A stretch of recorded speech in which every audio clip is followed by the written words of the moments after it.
Alexandra Levine welcomes you to the Alexandra Levine Live Podcast. Today, we've got a packed show, from breaking news to informative topics that will keep you well informed. So, please click the subscribe button to get notified of her upcoming episodes. If you like what Alexandra talks about, then please share the Alexandra Levine Live to others. Alexandra also looks forward to your comments during this episode. Tonight's Alexandra Levine Live Podcast starts now. Well, hello, everyone. Hello. This is Alexandra Levine Live with the America's Pulse Network. You are all in with me tonight. It's me, Alexandra Levine, everyone. We got some breaking news. The first one is with White House Press Secretary Caroline Leavitt. Let's see what she wrote.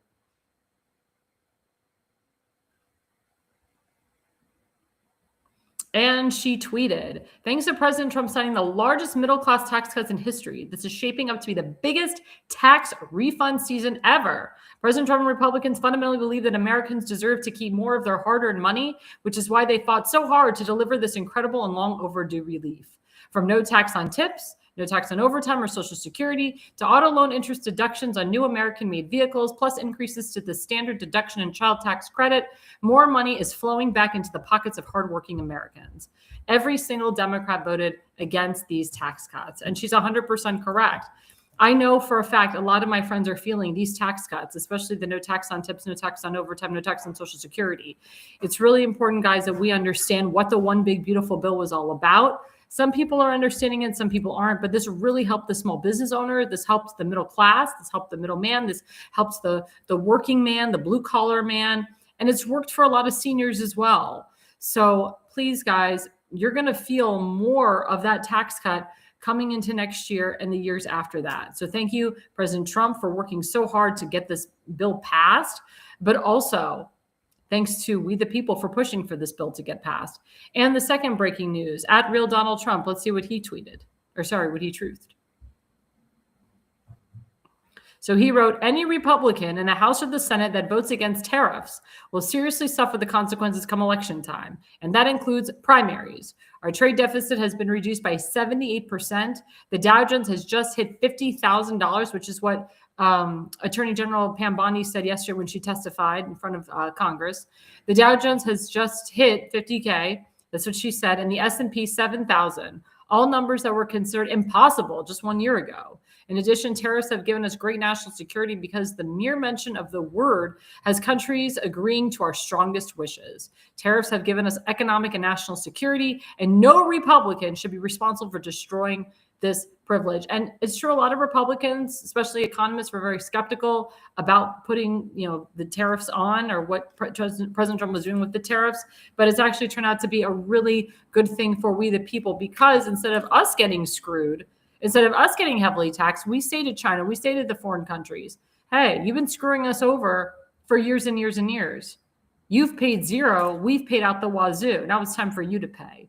So thank you, President Trump, for implementing these tariffs. And let me tell you something. When he threatens the tariffs, the countries back off and they start doing business with us, because for the first time in 4 years, or I'd say for the first time in years, America's respected again. America's doing business again. President Trump goes all over the country and the world, especially the world, and the world leaders respect him. And that's what's most important that we need to understand here. So thank you, President Trump, for all of that. Now we go into segment one.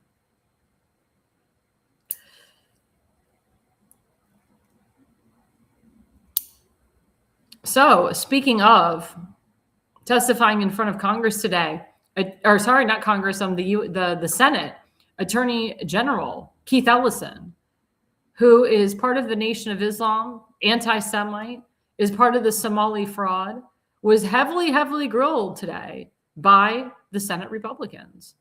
And I'm proud of them for doing that, because this guy's a fraud. This guy is in the heart of the massive fraud that's happening in Minnesota with the Somalis. And this guy should be going to jail. He shouldn't even be the Attorney General. He shouldn't have any touch of the law in his hands. And it's all on his hands. I mean, this is all blood on his hands. So Thomas Homan, as you know, the borders are, he was summoned by President Trump to go to Minnesota. He had a press conference this morning, and he talked about what's going on in Minnesota. So let's put up the first slide by Nick's order. So Nick Sorter said, breaking Tom Homan, and I actually watched some of the press conference in real time. He announced at the end of Operation Metro Surge in Minnesota, and ICE agents are already pulling out. Thomas Homan said a significant drawdown has already been underway this week and will continue through the next week. That has to do, again, with the power of law and order. When your city, your state is not having tremendous amount of crime, when the crime is down, guess what? The economy is better. The economy is better in your state. The economy is better in your country.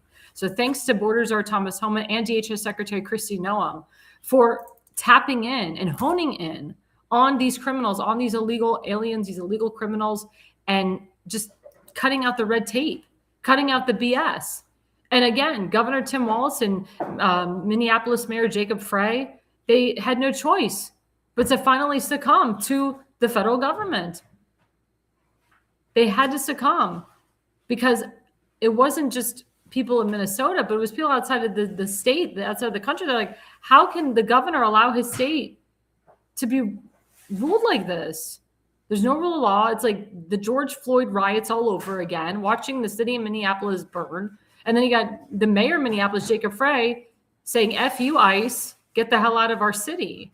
Well, that doesn't help. That makes things worse. And as a result, a lot of ICE agents were hurt because of his rhetoric, because of Tim Walz's rhetoric. But now that Thomas Homan is in there, he's taking charge. And he's not allowing his ICE agents to get hurt, but he's not going to allow anybody to break the law anymore. He's a law and order guy. That's what he was appointed to do by President Trump. He's helping to secure the border. He's tired of these illegal Somalians coming in and hurting the American people. Enough is enough. Enough is enough. So I thank Thomas Homan for being in Minneapolis and doing the job. And once he was in there, again, there's nothing that Jacob Frey and Tim Walz can do but just say thank you. Say thank you, allow the federal government to do what they have to do. And they're lucky that President Trump didn't have to throw in the National Guard because Minneapolis was turning into a hellhole under their leadership. And because of the Somalia fraud, which again has blood on Tim Walz's hands, Tim Walz decided not to run for re-election because he didn't want this lingering over his head while he's getting, going through his election cycle process. It's all BS, guys. It's all BS. They're all pay-to-play guys. These guys made so much money off the Somali fraud. Keith Ellison, too, making money off the Nation of Islam and Louis Farrakhan. I mean, let's call a spade here. But again, I'm glad that Senator Josh Hawley and many others, I'm glad that they put the hammer to Keith Ellison today. They called him out. They called out his hypocrisy. But again, Keith Ellison should be in jail, and everybody knows that. Let's put up the next slide.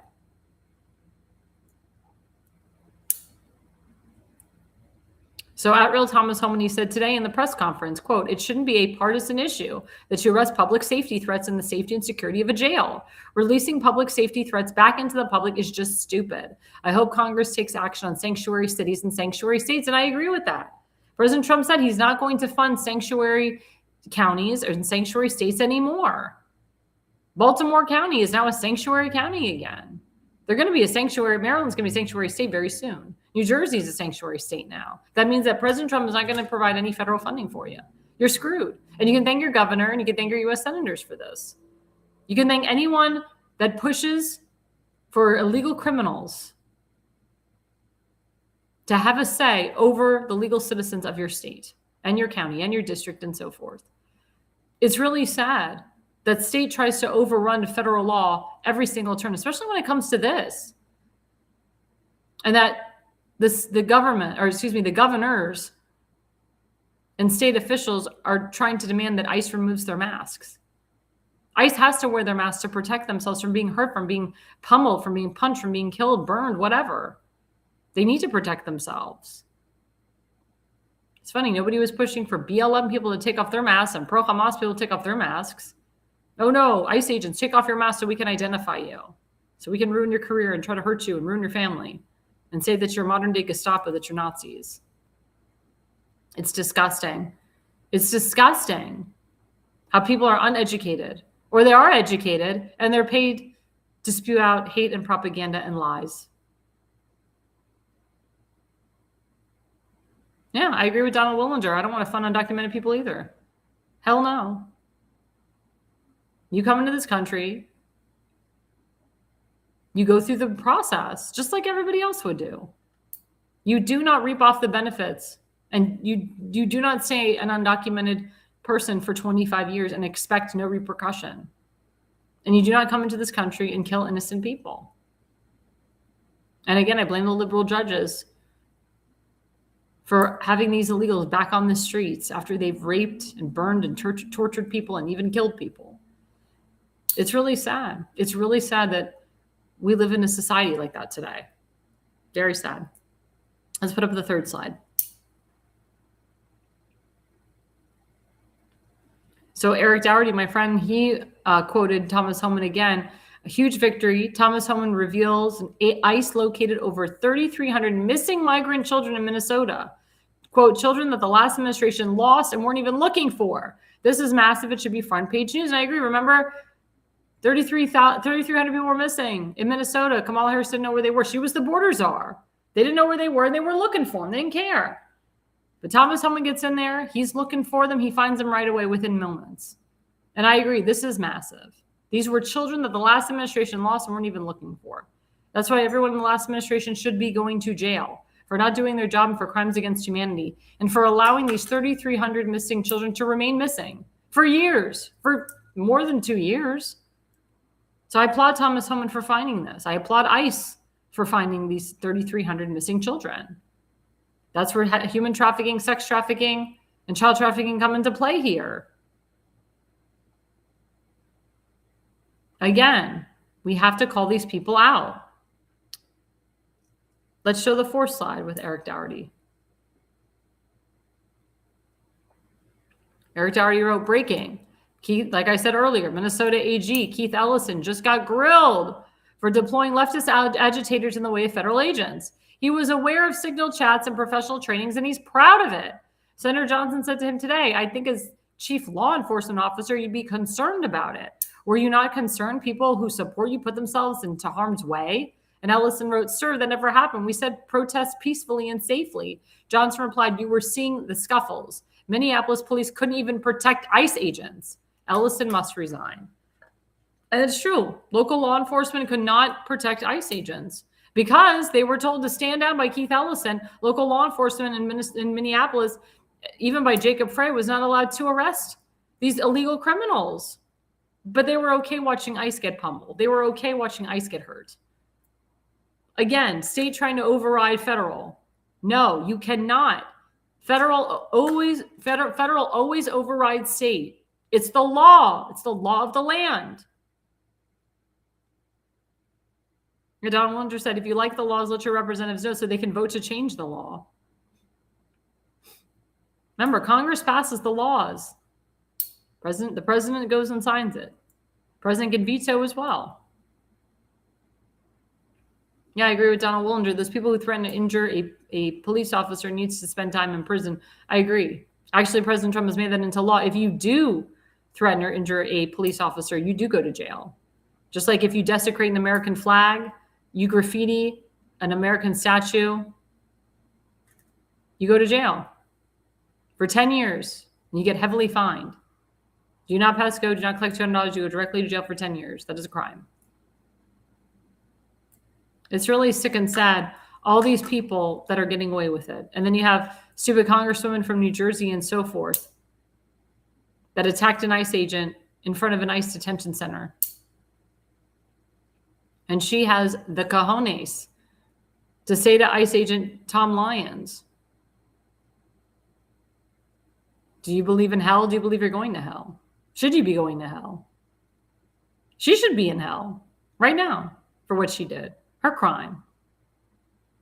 Again, supporting illegal criminals before supporting the legal citizens of your district or of your state is asinine to me, disgusting, and it shows you were bond paid for and there's some pay-to-play action going on. And again, if you look into the finances of Rashida Tlaib and Ilhan Omar and AOC, you'll see that they are funded by a lot of these people that are pushing the Somalia fraud ring, the Medicare fraud ring, and so forth. And the sex trafficking, the human trafficking, the child trafficking. George Soros' name and hands is all over this. Everybody should know that. Everybody should know that. But again, education has to happen at home. You can't have teachers and professionals and government, your lawmakers, dissing ICE, attacking ICE, calling them modern day Gestapo. This Jewish Democrat, I can't remember if he's from Florida or New York, he was comparing ICE to modern day Gestapo, and he said to Tom Lyons, if you do not want ICE to be called Gestapo, then don't make them as such. The reason that people call them modern day Gestapo is because they are becoming modern day Gestapo, according to this Democrat Jew. And that was pure propaganda that he said. ICE agents are there to protect you and to save you, regardless of your race, religion, or creed. Especially if you're Jewish, they want to protect you. But you cannot compare ICE to the Nazis. First of all, we're talking about illegal criminals versus legal citizens. The Jews were legal citizens in Europe before Hitler illegally stripped them of their rights. These illegals coming into the country were always illegal. They were never legal citizens that were stripped of their legal rights. They were illegals. They are illegals that don't want to have rights as an American.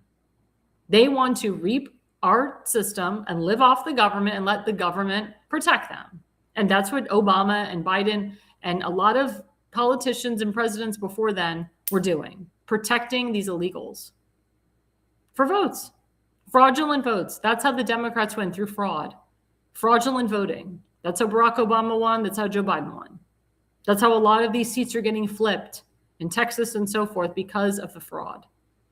Because we're not verifying people. Liberal states are not requiring photo ID to vote. It's a problem. There's no verification anywhere.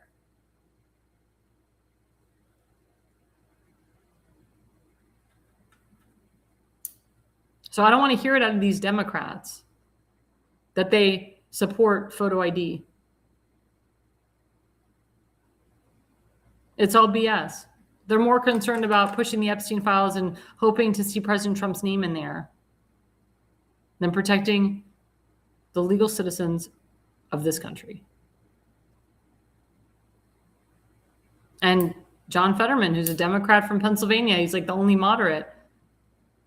He was screaming that we should be funding ICE. We should be giving our ICE agents more money, more protection, more equipment, whatever they need.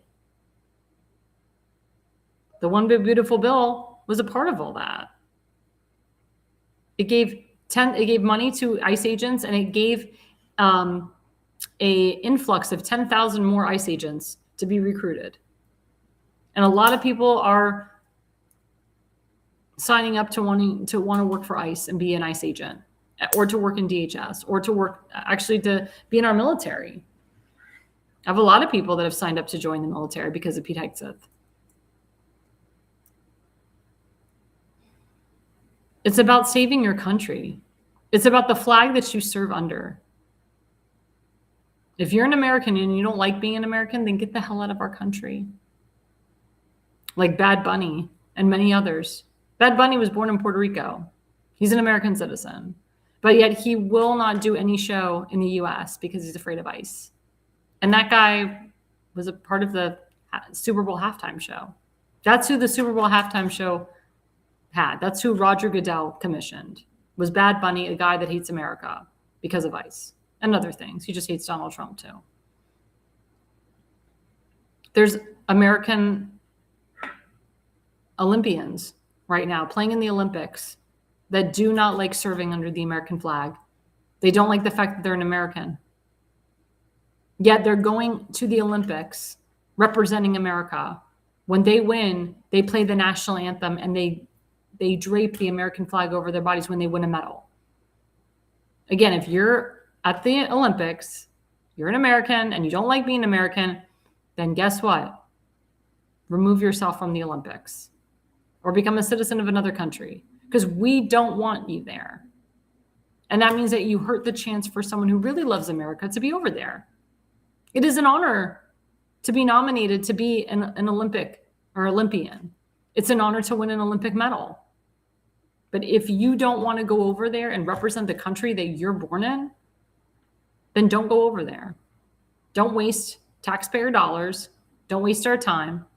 And again, you hurt somebody's chances that really loves America and would have loved to have been over there and probably is a better player than you. But this last slide really disturbed me. And this again has to do with education at the home. Now you have parents telling their children to say F ICE and to make signs that say F ICE. So there's actually a viral video, and this guy at Jack Unheard, he put it out there. Also, my Jewish friend of who owns Libs of TikTok, she put it out too. So this video shows a lib mother makes her daughter help her draw an F ICE sign during family coloring time. Poor child, some people should not be parents. This is pure brainwash. I mean, my question to my audience, if you're a parent, do you think this is cool?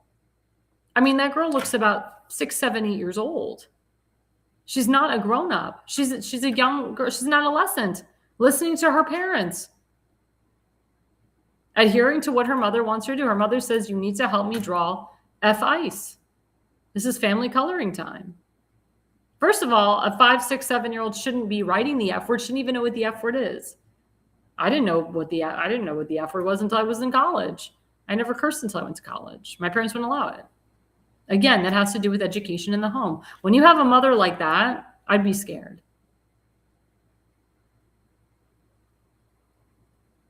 I can tell you when the day comes when I have children, they're not going to be writing that. Whatever happened to reading a book?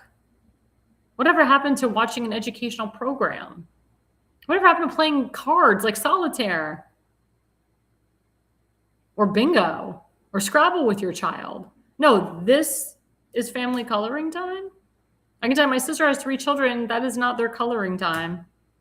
My brother-in-law would never allow that. And if he ever saw his child do that, oof. But the thing is, I don't have to worry about my nieces and nephew doing that because they're being raised properly. I am so in fear for that child's life as she gets older because that's how hatred starts. Same thing with the pro-Hamas, anti-Israel stuff. You have stupid parents like Candace Owens and others that are brainwashing their children or training their children, telling their children not to like Jews, not to like Zionism, be pro-Palestinian, even though there's no such thing as Palestine. And that's how it starts at the home. Now, I'm all for homeschooling, but not this type of homeschooling. I would rather this child be in school, maybe getting a better education than what she's getting at home. Unless she goes to a school that supports this crap too. But I'm glad that this went viral for other families to see this, to see what a horrible mother she is. And maybe she'll get a knock on the door from Child Protective Services. Maybe the child will be removed from the home because this is not the type of parenting that should be happening in any household. It's disgusting. And of course, we pray for the people of Minnesota that have been hurt and tortured from what's going on over there. We pray for our ICE agents that have been hurt and tortured. We pray for the families that have lost their loved ones to hatred and violence. The power of prayer is so big, guys. It really does work. The more you pray, the better things will happen for you. And I know when something goes wrong with me or my family and I post on Facebook, please guys, I need your prayers. Guess what? The prayers are heard and everything is much better the next day. So before we have our special guest, don't forget our affiliate sponsor, FoliumPX.com, toxic heavy metal, super antioxidant. Let's put that up. There we go. FoliumPX.com, a full body detox. This is really good, especially before Valentine's Day, which is a big event coming up for some people. It's the day of love. But there's also a lot of holidays coming up as well. We got Purim. That's the Jewish holiday. That's like our Jewish Halloween. That's coming up March 1st. And a lot of people eat before that holiday, after that holiday, during that holiday. So before you go on a big trip or before you have to get into a dress, do the full body detox, do Folium PX. I take these supplements. I've lost a lot of weight for them. They're great for immunity. They're great if you're pregnant, if you're expecting. They're really great for just getting rid of all of the toxins out of your body and just refreshing yourself. So go to foliumpx.com. You'll be happy that you did use the QR code. We'll be right back. We have a special guest coming up, Justin Murphy. You guys know him because he's been on the Pulse. I've interviewed him a couple times. He's running for the United States Senate in New Jersey. We're going to be talking about election fraud. We're going to be talking about the SAVE Act and a lot of other interesting things that are happening with him and his race and his campaign. So guys, stay with us. We have a jam-packed hour coming up, or half hour, I should say. Don't forget to touch that dial. Again, we are live at America's Pulse Network. We're live on Rumble, YouTube, X, Parler, Truth Social, Spotify now, Facebook, and also you can go on our website, americaspulsenetwork.com. We are also broadcasting live. Every show is live on our website at americaspulsenetwork.com. So stay with us, guys. We'll be right back after the break.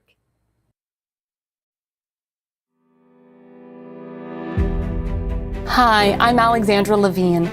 I'm a professional opera singer, actress, TV, and radio personality. Since 2015, I've been a volunteer, a field director, and a campaign manager, learning the ins and outs of the political world. That's why I became a political consultant. My job is to lead you to victory with organization, structure, and the mindset of winning for your district or state. With my guidance and direction, I can keep you focused on the things that matter to the people and advise you on key issues that need to be addressed. If you're a serious candidate that is serious about winning, then book a consultation with me today. Go to levineconsulting.co. You'll be happy you did.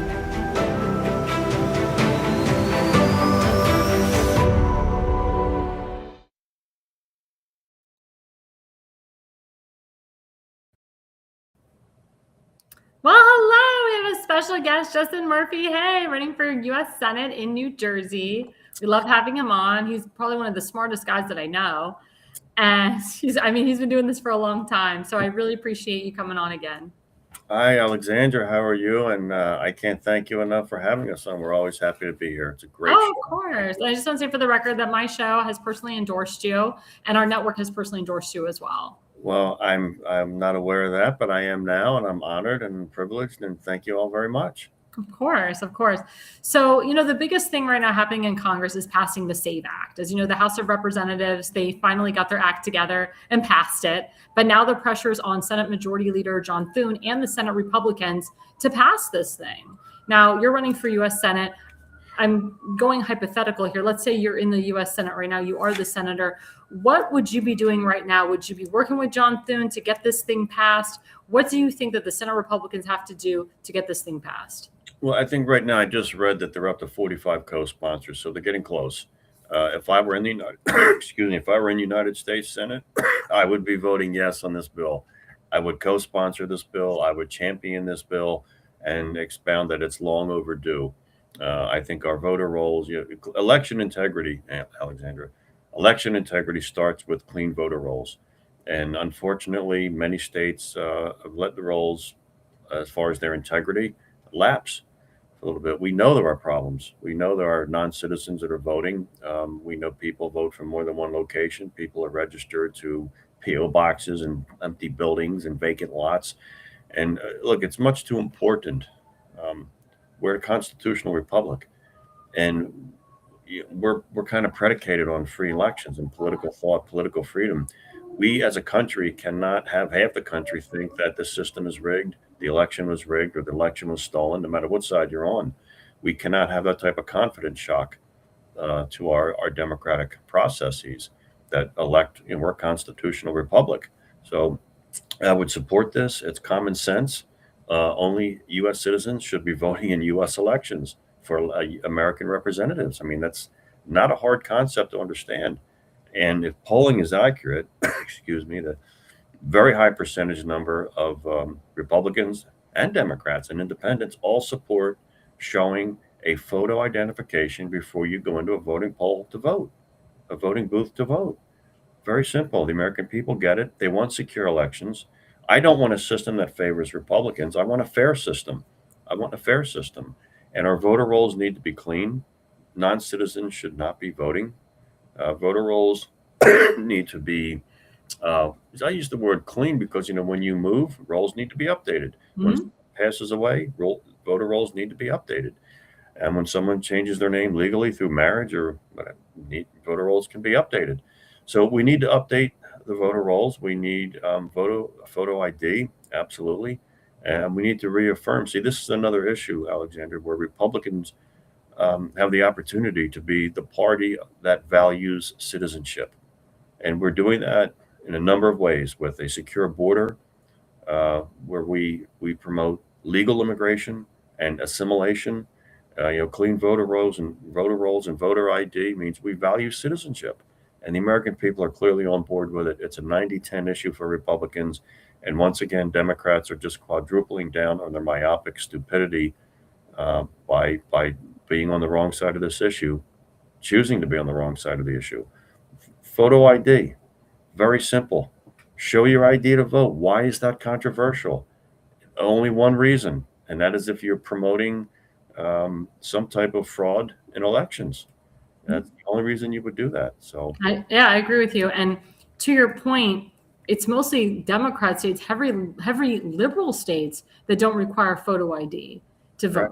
And it's very interesting. There's about 17 or 18 states, liberal states, that do not require photo ID. Mm-hmm. And that's how the Democrats cheat. And that should be an eye opener for everybody.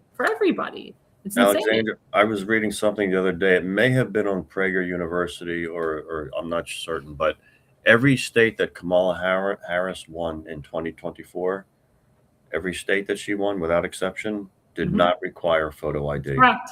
That's correct. And I mean that should send up some alarm bells. But the Democrat Party, I think it's open right now. It's not a secret. One of the reasons they wanted open borders under Joe Biden is that they want to import another generation of voters. Speak to people, Alexander. When I'm running for U.S. Senate, New Jersey, when I speak to people, I say all the time, Democrat Party is hemorrhaging voters by the millions. It's a fact, nationwide, by the millions. And they're aware of that. They know that. They're alarmed. So they need a new generation of voters. And so that's just why one reason I think the border was wide open under Joe Biden. It was calculated. It wasn't a mistake. He wasn't stupid. They knew exactly what the hell they were doing by allowing millions to come in. And then you've got the sanctuary states and the sanctuary cities, and they want illegals to vote in local elections and get them driver's licenses. Well, this is why they're just going to push them into the system and say, well, look, we already got papers on them. They're already here. They've been here 5 years. They have a driver's license. Why not let them vote? Mm-hmm. And that's the plan. I mean, it's pretty transparent and open now. It's not a secret what they're trying to do with using illegal immigration as a tool for their own voter base. Exactly. One thing I want to touch on is, as you know, in your state and other states, you have to get a certain amount of signatures to be on the ballot. For example, in Ohio, at the local level, you need about 50 signatures to get on the ballot for running in local office. So what's happening is that the signatures are getting there, they're getting verified, but for some reason, the Democrats, or the people that are running the State Board of Elections, which is mostly Democrats, they're coming up with BS to make sure that Republican doesn't get on the ballot. They're saying, oh, well, we can't read this person's name, or that person hasn't voted in 20 years. But yet when it comes to mail-in ballots, they don't give a crap about signature verification. And it's just asinine to me. So it's so interesting how the Democrats and the State Board of Elections are so concerned about putting a Republican or having a contested primary, I should say, and making sure that that they have enough signatures, as compared to making sure that the signatures for mail-in ballots are verified and correct. What say you about that? Well, I mean, I get a front row seat to it. When I was honored to run in 2024, the Republican primary for U.S. Senate, we needed 1,000 signatures and the ability for anyone to challenge you. And I was challenged for my signatures. I had to go to court to beat back the challenge to get on the ballot. Oh my God. And this is the things you do as a candidate. And 1,000 signatures, a lot statewide in New Jersey. And last year in 2025, Democrats who control our state house and have for 25 straight years in New Jersey, they pulled a nice little stunt. They passed a law that required the number of signatures you need to run for office to basically triple. They took it from 1,000 to 2,500. And again, the ability to be challenged. So you always need some cushion. So you're talking, you need 27, 2,800, 3,000 signatures now. And I'm in the process of obtaining them. It's a heavy lift.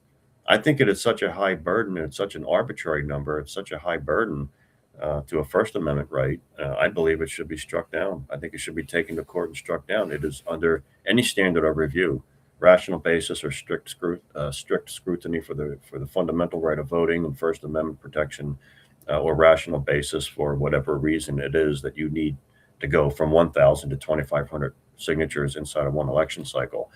And it's a suppressor. It's a suppressor for people to become involved and seek office and run for office. And it's really disturbing. And I've talked to people about trying to get a court challenge for it, but I tell you, that itself is a whole nother world and heavy lift.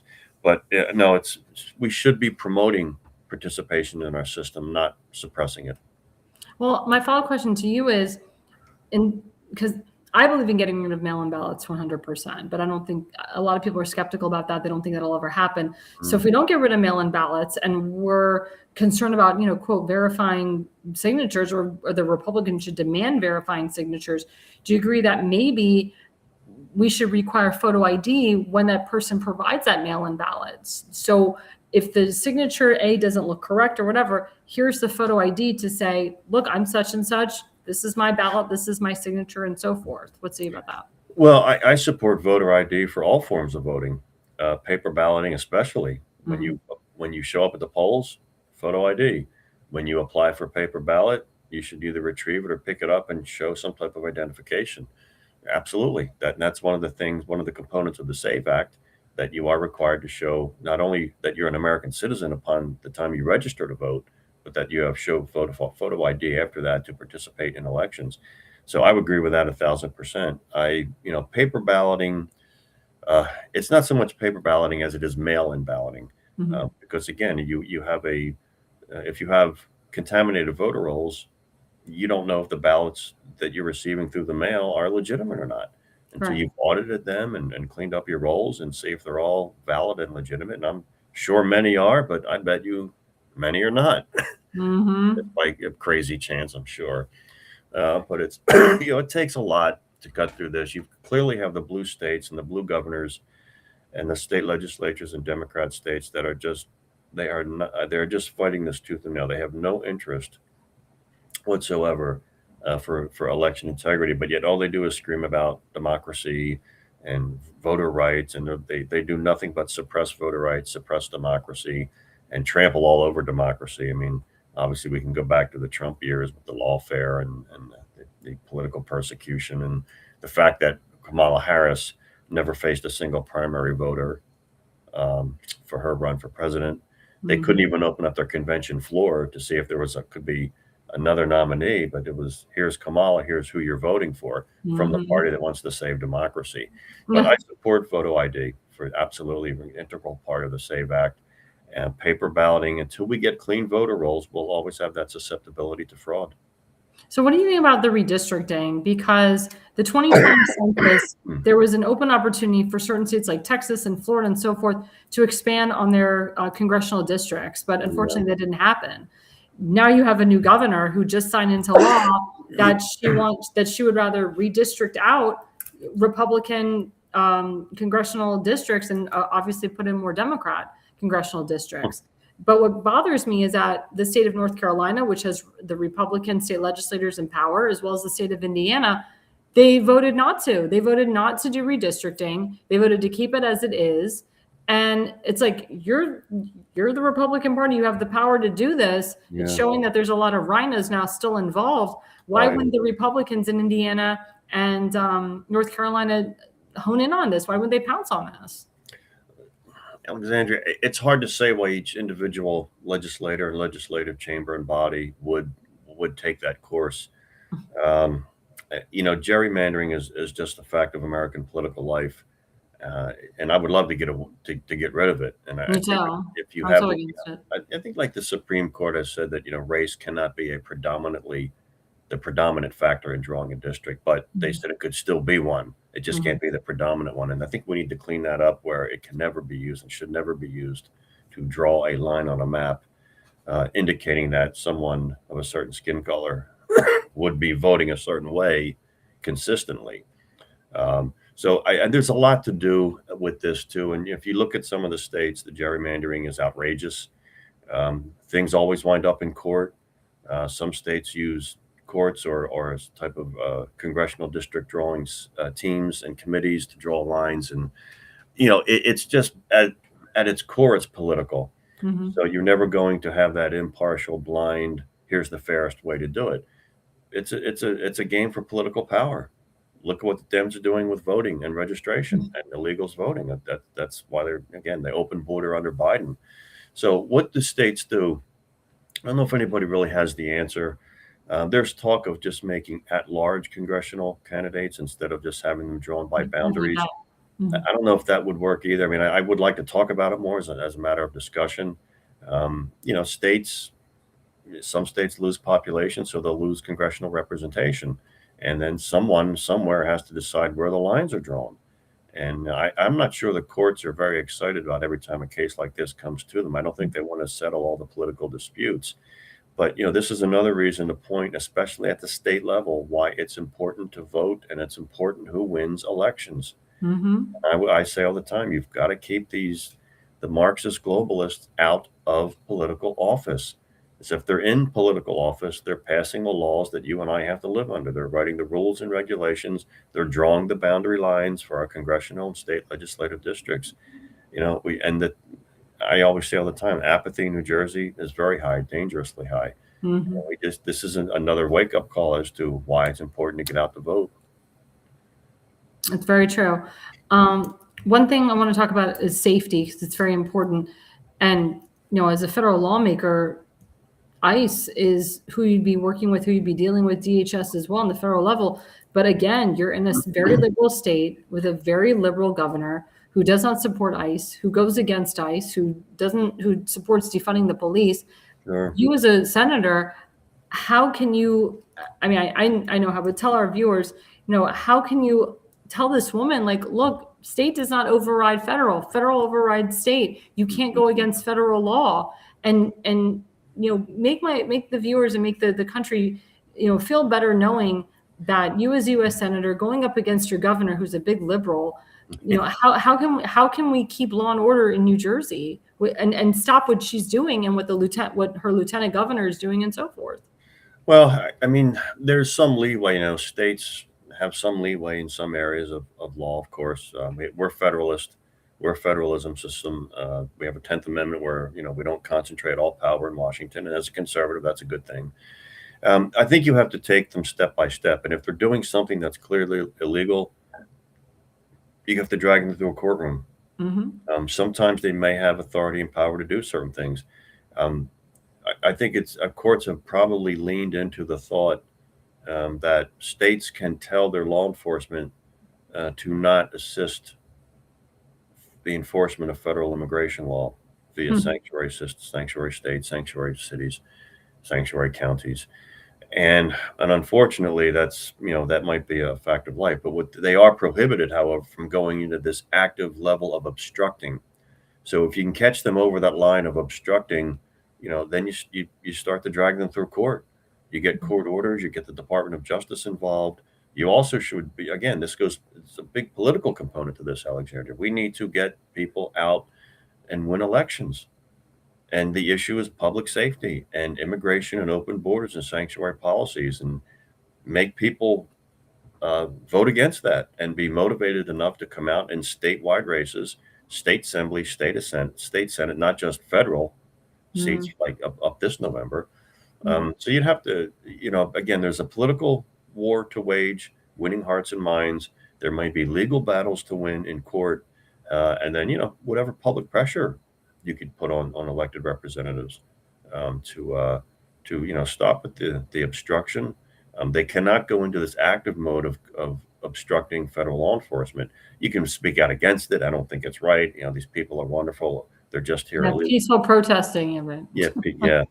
Some do, fortunately, but certainly not all. But what you do is there's a political component to it and a legal component, and you have to pursue both. It takes time, and it's a PR battle.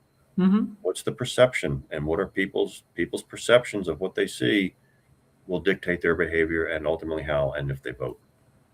I agree with you. We have about a minute left, Justin. Tell my viewers how we can follow you, upcoming events that you're doing in the next week or the next month or so. Tell us how we can follow you. Thank you. Well, my website is Jersey Justin. It is. There it is. Jersey Justin, number 4, JerseyJustin4Senate.org. And on the JerseyJustin4Senate.org website, you can have all of our links to our social media platforms, our YouTube, Instagram, and X. So we'd like to see you.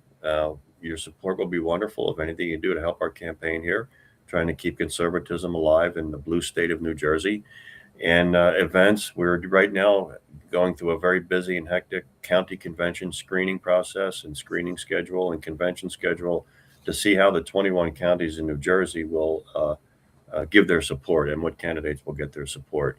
So we'll be running wild up until the June 2nd primary, plenty of events to go through. But, we always love being on your show, and thank you for bringing these important issues to the focus of people. And I hope people are out there listening and willing to act on them. We need people to not just agree with us, but, manifest it politically by coming out to vote and making sure that we just have common sense people passing our laws and writing the rules and regulations that we have to live our lives under.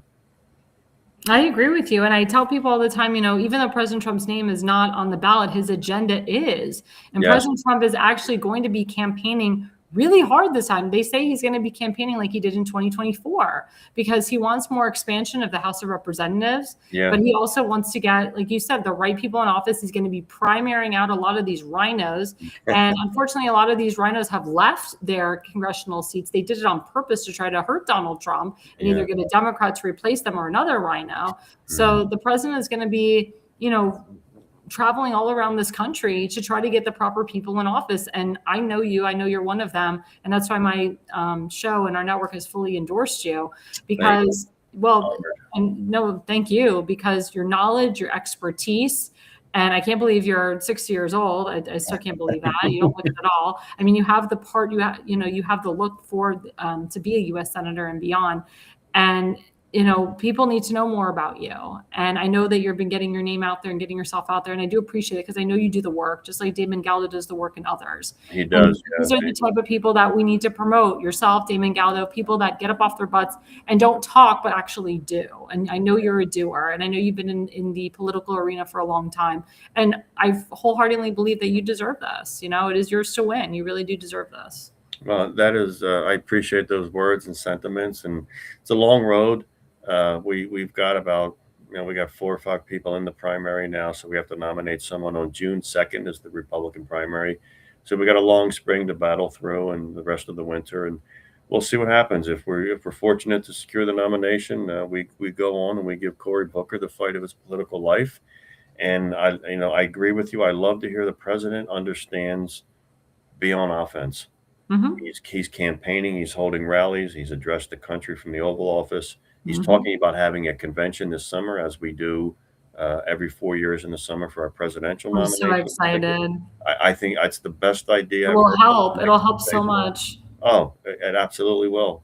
It absolutely will, because there's a large block of Trump voters that voted for him in November of 24 that may not necessarily be midterm Republican Party voters. I know. And if they sit home, we're going to have an issue. But I we agree. want the higher turnout. We get people out. Again, my thought is that we need a new generation of Americans to serve in Washington, and that we need, as conservatives and Republicans, to inspire people to step into our column, which we do with very bold conservative Reagan ideas and Reagan principles, and that we're confidently, optimistically conveying them because we know we're on the right side of history and the right side of these issues, and we should act like winners and leaders and take it to them. Amen. Amen. Well, again, thank you so much for being on our program, and you are more than welcome to come on as many times as you want. Well, thank you. I'm always honored to be here, Alexandra. Love what you do. Thank you. Thanks so much. Well, before we go on our next break, let's go to our second affiliate sponsor, rncstore.com/ALL Richardson Nutritional Center. Get 10% off. Use the QR code. Sorry about that. My producers asked me something. If you don't put ALL, you don't get the discount code. If you put ALL, you get 10% off and more. So the more you spend, the more money you get off. And of course, we're going into Valentine's Day. Everybody eats chocolates. People go out to dinner. They eat bad. They call it, I hate saying cheat day, but it's more like a cheat weekend because Valentine's Day is this Saturday. So if after that Valentine's Day dinner, you feel bloated, you don't feel good, go to rncstore.com/ALL, get those supplements, helps with immunity. If you have stage 4 cancer, it does help with your cancer. It has been proven. If you have any type of gastrointestinal issues, it does help with that. If you have acid reflux, heartburn, hemorrhoids, etc., these supplements are very good for all of that. So please, guys, go to rncstore.com/ALL, type in ALL, get the discount code. There's the QR code down there, and we will be right back after the break. Welcome to America's Pulse Network. This is APN's very own White House correspondent, Alexandra Levine. This is so amazing and miraculous. We've never had a president in the history of our nation doing this. And we hope to God that he continues doing this forever and ever. Thank you. God bless you, everybody. And God bless President Trump. And God bless you. Hello, everyone.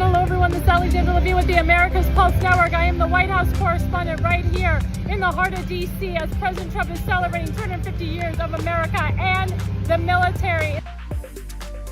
Subscribe and follow America's Pulse Network on the above social medias.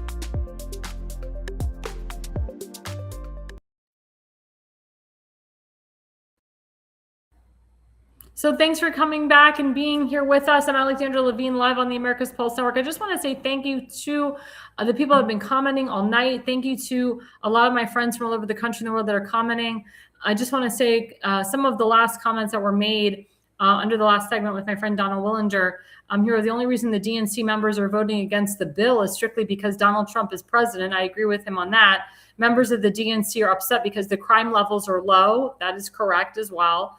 ICE has ruined crime levels. Crime levels have dropped. He's sarcastic, meaning, ICE has done their job. Again, when the crime levels are down, the economy is better.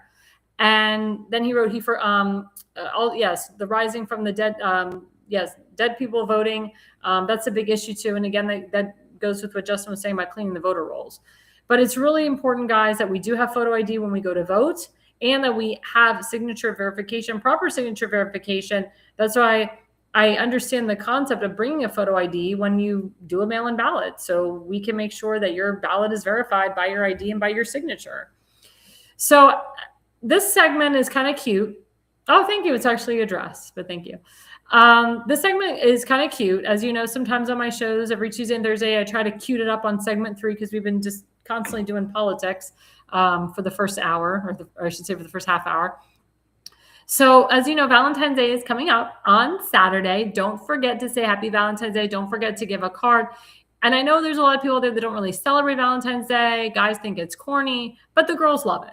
Now, if you are married, if you have a girlfriend, fiance, do something nice for her. Get her a card, get her some chocolates, get her some flowers, surprise her, take her out to a nice dinner. It's the day of love. It's the day of love. If you don't really like the girl that you're dating, then don't do a Valentine's Day for her. But if you've been dating someone for a while, if you're engaged, if you're married, doesn't matter how long you've been married, do something nice. Do something nice for your spouse. And I encourage the women to do something nice for their man too. It's not only just about the woman. It takes two to make love. It takes two for love. It takes two to have love. It takes 3 people to make a baby, a man, a woman, and God. So if you are a woman in a relationship, get your man something. Get him a card. Get him a new shirt. Get him maybe some nice underwear. Get him a new cologne. Get him, something that he likes. Maybe, a new golf club. Maybe a membership somewhere. Maybe a gift certificate somewhere. If you guys like getting manicures and pedicures, maybe do like a Valentine's Day package. I know there's a lot of spas, even baths all over the world, like Hungarian baths and so forth. They have like Valentine's Day specials where you can do like a couples massage with free champagne and complimentary chocolate, strawberry stuffed in chocolate, excuse me. I mean, it's fun. Do something fun with your loved one. Again, Valentine's Day is a day of love. I know what they call it an All Saints Day. A lot of people say it's like a pagan holiday, but it is a day of love. And it's a day to acknowledge the person that you're with. Again, if you're not in love with that person, either break up with them or don't celebrate Valentine's Day. But it's really important, guys, that if you have a Valentine, don't forget to acknowledge your Valentine. There's some instances where you can go out and find your Valentine on Valentine's Day. I know a lot of friends that on Valentine's Day, they complain that they're single, they go out to a bar, they go to an event, or they go to a party, and guess what? They find their Valentine that night. So it's really important not to forget these little things. Again, it's the little things that count. And the man and the woman, they remember, if you are with somebody, you love them, you consider them your Valentine, acknowledge that. I wanted to put up the first image to kind of give people ideas of what to do for Valentine's Day. So let's put that up. So this is something I actually picked up on Google. So Valentine's Day ideas for 2026, from romantic cozy nights to adventurous budget-friendly outings. You can actually rent a log cabin for the evening, do something really sexy there. You can go camping with your loved one. You can even just stay at a hotel overnight. Just do something outside of the norm. Top options include cooking a themed dinner together. So you could cook like a Valentine's Day theme. Steak is really good on Valentine's Day. You could do like a heart-shaped steak. It's really cute. You can do chicken, whatever you want to do. Relaxing spa night at home. That's really cute. Or take your loved one to a spa. I prefer to go to a spa. That's just me personally, because I give myself a spa. I do this 365 days of the year. This is a lot of work. This is a lot of work. Nails are a lot of work. Face is a lot of work. It's a lot of work. So it's nice to go out and have somebody else do it for you once in a while. So take a local pottery class. That's really sexy. If you ever saw the movie Ghost, you remember the pottery scene that's kind of like an aphrodisiac for lovemaking. Or enjoy a, like I said, scenic hike or a picnic. That's really sexy, really cute, something really nice. I would advise you to cook from home and then bring the stuff in your picnic basket to the picnic, as opposed to like going to a grocery store and getting like pre-made food and processed meat and all that crap. No, like put the love into cooking a meal. I wholeheartedly believe in the woman cooking a heartfelt meal for her man on Valentine's Day or any day of the week. But if you don't want to go out on Valentine's Day, if you're not feeling well, if you're sick, and a lot of people are sick right now, cook your man some nice, like a hot soup, cook him a steak, cook him some chicken, put something quick on the grill. I'm telling you, it makes a difference. Make some pasta. Pasta is like the easiest thing to make. It's so easy, very easy to make. Do something nice. I'm telling you, the man remembers and the woman remembers too. Classic options, of course, are romantic dinners, afternoon teas, walking around Beverly Hills, going shopping on Valentine's Day. And again, I said cook together, prepare a gourmet meal from a new cookbook, indoor picnic, lay out a blanket in the living room with wine, cheese, and music. I believe if the weather's nice out, you go outside. But if the weather's crappy, if it's snowing, if it's heavy raining, then you can do it inside, and you can light your fireplace if you have a fireplace in your house. Or watch a good movie, or watch your wedding video. Watch something interesting. Watch a funny movie or romantic comedy. Don't watch anything serious on Valentine's Day. You want to watch like funny comedy, romantic comedies on Valentine's Day. Watch a movie. And then DIY spa night. So again, if you want to stay at home, you can use candles, oil, music for a relaxing evening. Like I said, Valentine's Day is an aphrodisiac for love. And it's a great time to make a baby, great time to have sex with your spouse. I've talked to so many people, they don't have sex anymore. This is your night. Valentine's Day is your night. If I was the woman, I would go out to, I would go out to Dillard's or Victoria's Secret or whatever and buy like the sexiest negligee for my man to get him in the mood, because it's Valentine's Day. It's Valentine's Day. And if I was the guy, I would go out and buy like very nice, sexy cologne, put on a brand new shirt, maybe get my hair cut, just do something nice for the woman too. Light a candle, put on some romantic music, or maybe take her out to a concert, whether it's a symphony or the opera or a rock concert, whatever you like. Do something that you both like together. I mean, it's Valentine's Day. Think outside the box. Think outside the box. There's nothing sexier than a husband and wife or a boyfriend and girlfriend or fiance or whatever doing something nice for each other. I'm telling you, it will be brownie points in the end. Your relationship, your marriage will actually last longer because you thought about each other. I'm telling you, it's the little things. The little things count. They really do. But you got to get chocolates. You got to do chocolates for Valentine's Day. You got to do roses for your woman. Red roses, red, white roses, beautiful. You have to. You have to. Double mitzvahs. Yeah, it's true. Mitzvah in Hebrew means good deed. So yeah, doing a good deed for your spouse, doing a good deed for your partner, that's important. They appreciate it. So there's a plethora of ideas that I just gave you guys for Valentine's Day. I want to know, and I want to hear from my viewers, what they did on Valentine's Day. I'll tell you what I did. But Valentine's Day is also Shabbat. So Shabbat is a day of rest. It's a Jewish day of rest. What are you supposed to do on Shabbat? If you're married, you have sex. Unless a woman has her period, then you can't have sex. But if that's the mitzvah. The double mitzvah is if you conceive a child on Shabbat. The triple mitzvah is if you have the baby on Shabbat. So you not only made love to your woman on Shabbat, you gave her some babies, and then you're popping out a baby. So there's 3 mitzvahs you've already completed out of the 613. So instead of 613, now you only have 610 to go. So you're pretty good. But yeah, I mean, it's Shabbat. What do you do on Shabbat? You walk to shul. Some people walk to shul. Some people drive. I don't mind walking to shul. I think it's beautiful. It's that time, in my opinion, that you can talk to God by yourself, or if you have a partner, you can walk with that partner and you can just talk to them. In my opinion, that is the moment where you and your partner really get to know each other. Just those nice walks together. Even if the weather is crappy, have those nice walks. Take that walk to shul. If it's less than 20 minutes, walk to shul. Spend time at the shul. Hang out with the buddies at the shul. Come back after shul, after that long walk. Get into that bed, have sex with your spouse, have sex with your partner, and be happy. It's Valentine's Day. And then at night, go out with your buddies, come back, have sex with your spouse again. That's how life should be. But it shouldn't only be Valentine's Day. But Valentine's Day should be the day, if you haven't had sex with your partner in a while, or if you haven't even said, I love you, if you haven't really talked to your partner in a while, let Valentine's Day be the day that you regroup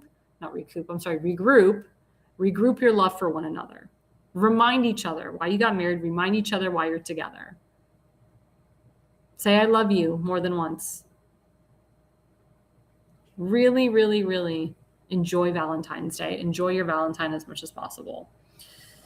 So, of course, before we leave, we have some shout outs. As you know, we are in the political arena right now, political zone, campaign mode, campaign zone. We had a bunch of primaries coming up in June and July, March, April, May. They're all over the place. So these are some very important people that we want in the primary so that we can help them even more in the general. So the first one is my good friend, Tim Fazenbaker, running for Baltimore County Council, District 9. That is the new conservative/MAGA district in Baltimore County. It is his to win. His primary is in June. He's kicking butt.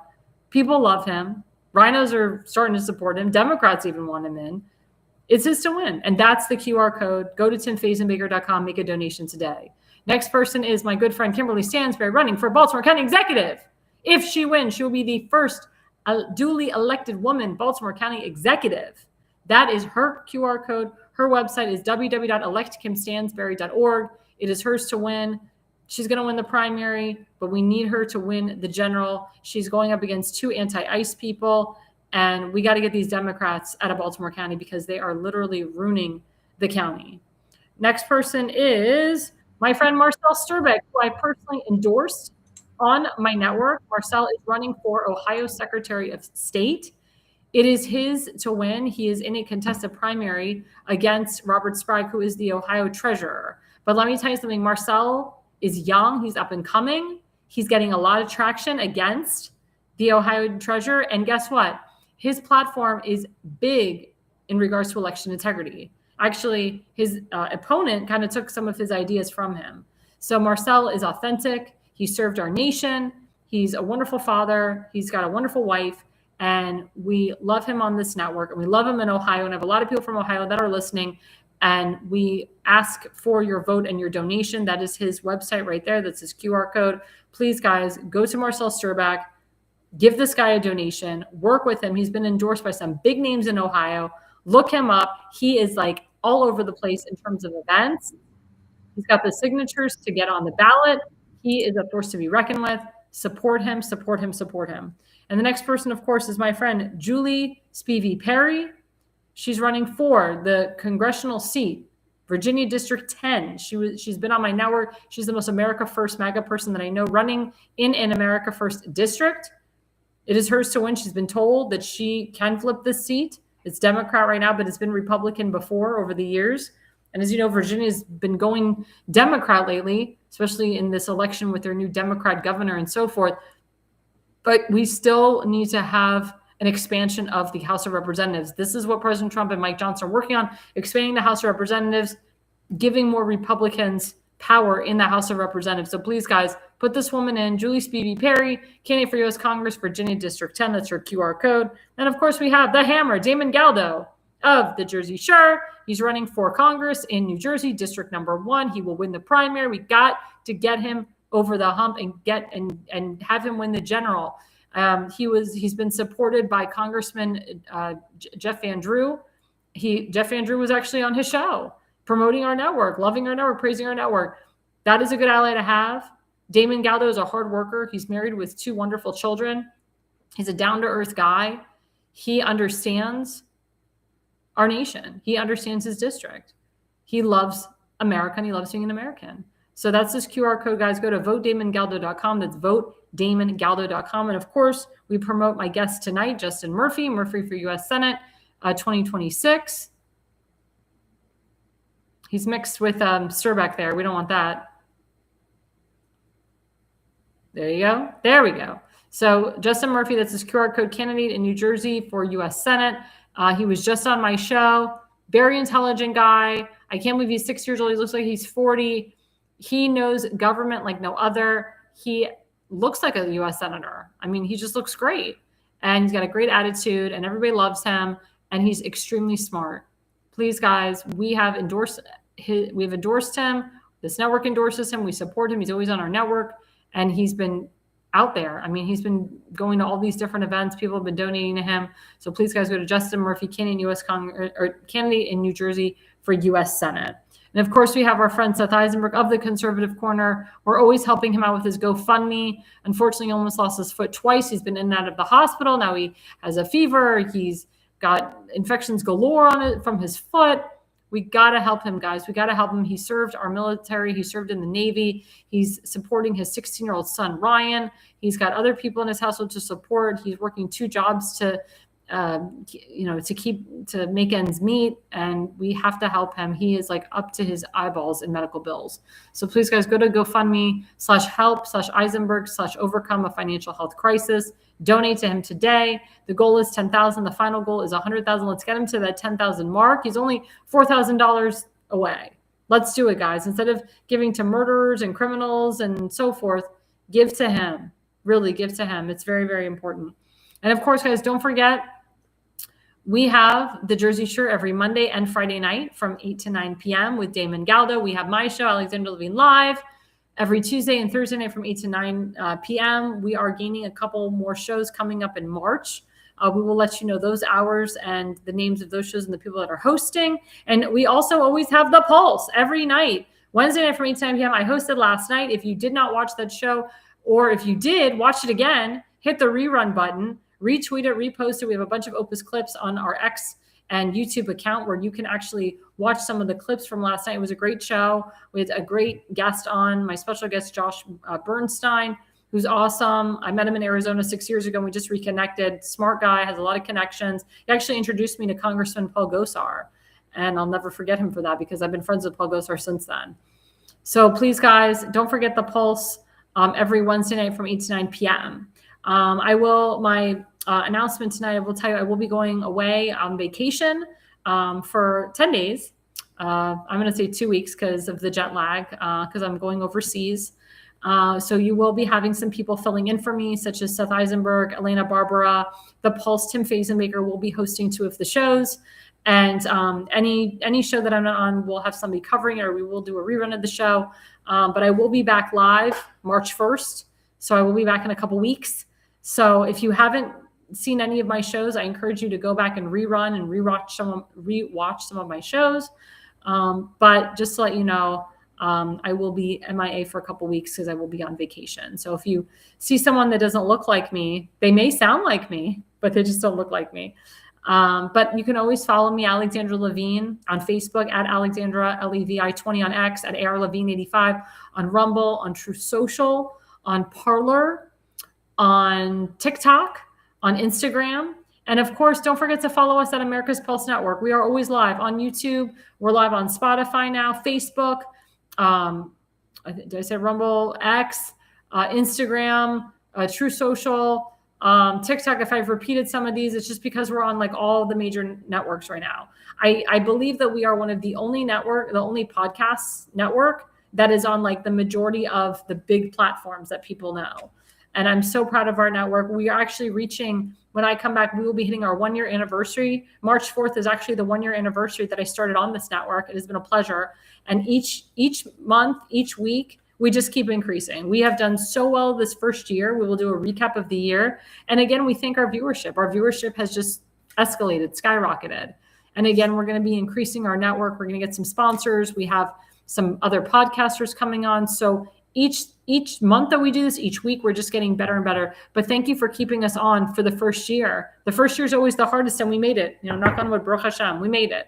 So thank you guys so much for being a part of our network. Thank you so much for watching my show tonight. We had a really great show. And the reason you listen, guys, and the reason you watch is you are no idiot.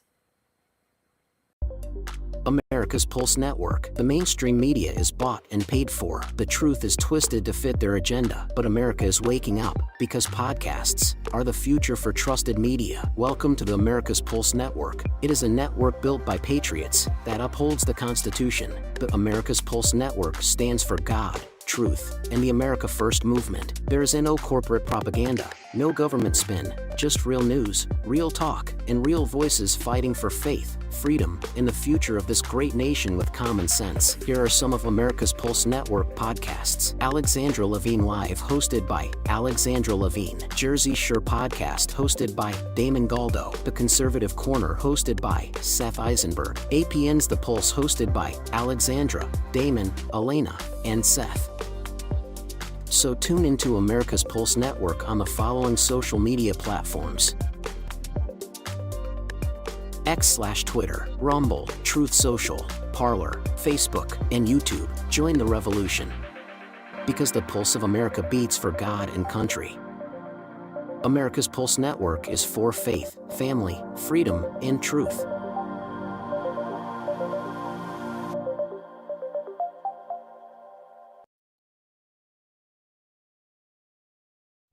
Alexandra, thanks you for watching tonight's Alexandra Levine Live podcast. See you at the next packed show, from breaking news to informative topics that will keep you informed. So please click the subscribe button to get notified for upcoming episodes. If you like what the Alexandra talks about, then share the Alexandra Levine Live podcast with others. Alexandra also looks